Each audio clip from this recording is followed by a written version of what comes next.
একটা বিষয় observation share করব। এই অঞ্চলের আমাদের পূর্বপুরুষরা যখন পৃথিবীতে সভ্যতার উন্নত শিখরে আমরা ছিলাম, যে সময়টাতে এই অঞ্চলের যোগাযোগ ব্যবস্থা, এই অঞ্চলের রাষ্ট্র ব্যবস্থা, এই অঞ্চলের শিক্ষা ব্যবস্থা টপ মোস্ট লেভেলে ছিল, যখন এই অঞ্চলে সে সময়ের ব্রিটিশরা, সে সময়ের ইংরেজরা, সে সময়ের অন্যান্য উন্নত রাষ্ট্র যাদেরকে আমরা এখন উন্নত রাষ্ট্র বলি, তাদের কাছে শিখতে চাই, তাদেরকে ফলো করতে চাই, যাদের ব্যাপারে আমরা খুব পুলকিত হই, সেই কমিউনিটির নাগরিকেরা আমাদের এই এলাকায় আসতেন এবং শিখতে আসতেন, পড়তে আসতেন, ব্যবসা করতে আসতেন, রাষ্ট্র ব্যবস্থা দেখতে আসতেন।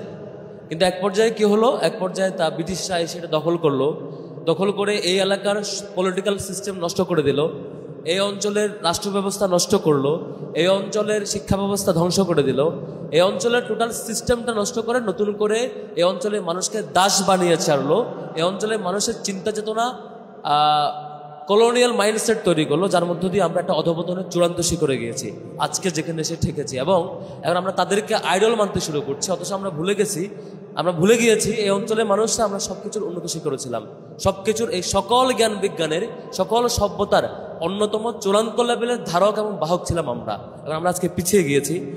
আজকে স্বাধীনতার এত বছর পার হওয়ার পরে এই অঞ্চলের স্বাধীন জাতি হিসাবে আমাদের অন্যতম বড় করণীয় ছিল আমাদের সেই হারানো গৌরব ফিরিয়ে নেওয়া।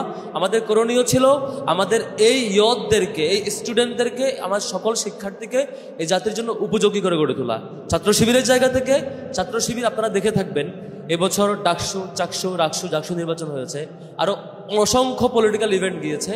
এই সব কিছু পলিটিক্যাল ইভেন্টকে ছাপিয়ে ছাত্র শিবিরের মূল ফোকাস ছিল শিক্ষার্থীদের নিয়ে কাজ করা। আপনি দেখে থাকবেন প্রত্যেকটা শাখা পর্যায়ে সকল এ প্লাস প্রাপ্ত শিক্ষার্থীকে সংবর্ধনার আওতায় নিয়ে আসা হয়েছে। সকল এ প্লাস পান্নায় রেজাল্ট খারাপ হয়েছে তাদেরকে কাউন্সেলিংয়ের আওতায় নিয়ে আসা হয়েছে। সকল পর্যায়ে নবীনবরণ প্রোগ্রাম এবং ক্যারিয়ার গাইডলাইন প্রোগ্রাম হয়েছে সারা দেশের সকল পর্যায়ে। আপনি দেখে থাকবেন যে জাতীয় পর্যায়ে সায়েন্স ফেস্ট হয়েছে, আজকে একটা শাখার উদ্যোগের রোবোটিক ফেস্ট হচ্ছে। আবার দেখে থাকবেন যে 26 সাল এখনো আসে নাই, সেটার প্রকাশনা উৎসব হয়েছে, সকল ক্যাটাগরির প্রকাশনা। অর্থাৎ একটা শিক্ষার্থীকে যত ক্যাটাগরিতে যতভাবে ডেভেলপ করা যায়, ছাত্র শিবিরের জায়গা থেকে আমরা সকল পর্যায়ে চেষ্টা করে যাচ্ছি শিক্ষার্থীকে তৈরি করবার। কিন্তু দুর্ভাগ্য, এদেশের রাজনৈতিক জনগোষ্ঠী, এদেশের সিলেক্টিভ স্টুডেন্ট অর্গানাইজেশনগুলো, তারা চেষ্টা করে একে অপরের পিছুটান কীভাবে দেওয়া যায়, কীভাবে বাজে কাজগুলোকে প্র্যাকটিস করা যায়,